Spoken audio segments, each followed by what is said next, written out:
দর্শকবৃন্দ, এই মুহূর্তে আমাদের দেশের রাজনীতির যে অবস্থা সেটা না বললে নাই।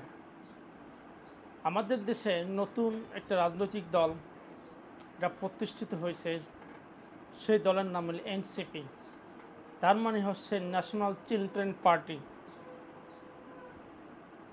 মানে একটা শিশু পার্টি যেটা কোনো রাজনৈতিক ব্যাখ্যা বোঝে না এবং ইন্টারন্যাশনাল চক্রান্ত বোঝে না। তারপরে কোনটা ৭১ কোনটা ২৪ এটা পার্থক্য তারা বোঝে না। এই ন্যাশনাল চিলড্রেন পার্টি তারা বারবার ১৯৭১কে সামনে রেখে তারা রাজনীতি করে। এটা রাজনৈতিক থিওরি, এটা না, এটা রাজনৈতিক ভাষা না। আমি এই দলের যারা নেতৃবৃন্দর দায়িত্ব যারা আছেন তাদের একটা অনুরোধ থাকবে, তোমরা রাজনৈতিক একটা বয়ান দাঁড় করাও। তোমার ৭১কে নিয়ে সামনে নিয়ে বারবার তুমি আওয়ামী লীগের মতন বয়ান দাঁড় করাও, তার মানে সরাসরি ভারতের হয়ে তোমরা কাজ করতেছে, স্পষ্ট বোঝা যায়। এই আওয়ামী লীগালারা এই বিগত ১৬-১৭ বছর এই মুক্তিযোদ্ধার বয়ান, রাজাকার, পাকিস্তান বিরোধী, পাকিস্তানপন্থী চলবে না, এইসব কথাবার্তা বলে তারা ১৭টা বছর পার করছে।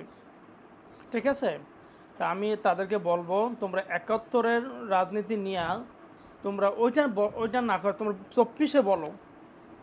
তোমরা বারবার বলো ৭১-এর রাজনীতি যারা গণহত্যার সাথে যারা জড়িত তাদেরকে বিচার করতে হবে।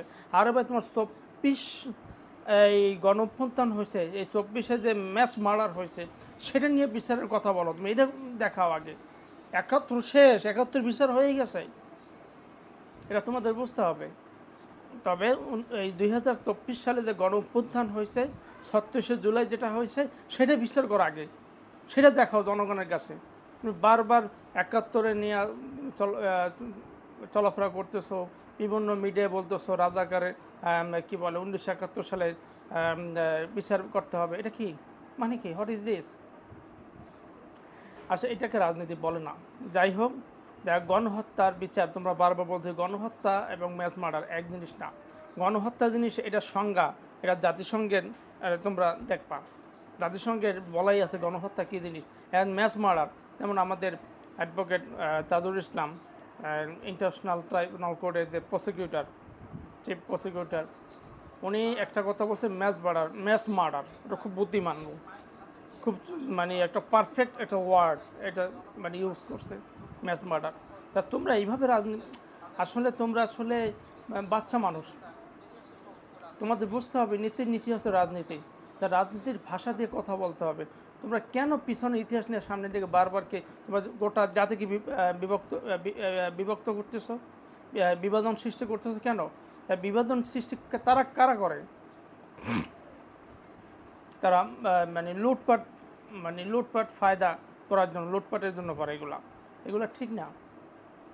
ভালো রাজনীতিবিদ, ব্রান্ড পলিটিশিয়ান তারা গোটা জাতিকে একত্রিত করে। আর যারা টাউট, পাটপার, পাতি নেতা, এরা গোটা জাতিকে বিভ্রান্ত করে, বিভাজিত করে, বিভাজন সৃষ্টি করে লুটপাটের জন্য। ঠিক আছে, তবে হ্যাঁ, আমাদের দেশে উন্নয়নের জন্য তা একটি দেশ হলো দায়ী, সেটা হলো ভারত।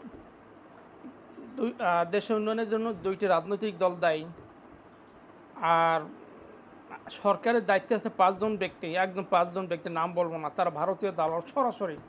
এই কিছু কয়েকটা লোক এই কারণে আমাদের দেশে সামনে যত আগাই যায় তত পিছাই যায়, সমস্যা এই জায়গায়।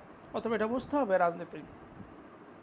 আর জনগণের পালস বুঝে কথা বলতে হবে, জনগণের মনের ভাষা, চোখের ভাষা বুঝতে হবে, তারা কি চায়, দেশটাকে কীভাবে চায়, এই দেশটা গোটা দেশ তাদের নেতৃত্বের হাতে দিতে চায়, এটা বুঝতে হবে। আর তো সবসময় তোমরা যদি এই ন্যাশনাল চিলড্রেন পার্টির মতন কথাবার্তা বলো, হবে না, এটা রাজনীতি হয় না, এভাবে চলে না।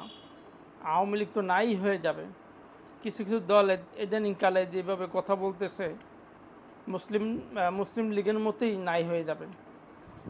এই যে এনসিপির পার্টির যে হাসনাত আবদুল্লাহ, ও দলে টেকতে পারবে না তো, দল থেকে বের হয়ে যাবে, কারণ নীতি ও আদর্শগততে মিল নাই। এই ন্যাশনাল চিলড্রেন পার্টির ভিতরে যারা আছে দায়িত্বে, অর্থাৎ ন্যাশনাল কমিটি পার্টি আর কি, যাই পার্টি বলি না কেন, এই পার্টি দ্বারা নেতৃত্ব দ্বারা আছে হাসনাত আবদুল্লাহ থাকবে না, ওখানে টিকবে না। যখন বের হয়ে যাবে তখন দেখবা যাতে ওর ওর পিছে থাকবে, ওর পিছনেই ও ও ও ও জগনের সামনেই নেতৃত্ব দেবে, দেখো। অতএব এখনও সময় আছে। তোমরা ওই দিল্লি স্টার নয় কী বলে প্রথম আলো, দিল্লি স্টারে ফাঁদে পা না দিয়ে তোমাদের নিজস্ব বুদ্ধি, নিজস্ব চিন্তাভাবনা, নিজস্ব মতামত, নিজস্ব থিওরি দিয়ে তোমরা আগেই যাও। তোমরা রাজনৈতিক একটা বয়ান তৈরি করো, তাতে একটা দল দাঁড়াই যায়। তোমরা শুরু করছো কি 71-এর গণহত্যা বিচার করতে হবে, আরে ভাই 24-এর বিচারই আন পর্যন্ত হয় না, সেটা করো আগে, ঠিক আছে? তবে রাজনৈতিক চর্চা করতে হবে, এটা হলো বাস্তব, এটার চর্চা ছাড়া কোনো বিকল্প নাই। তাহলে যাদেরকে নেতৃত্ব দেবে কেমনে, কীভাবে দেবে, এটা হলো বাস্তবতা।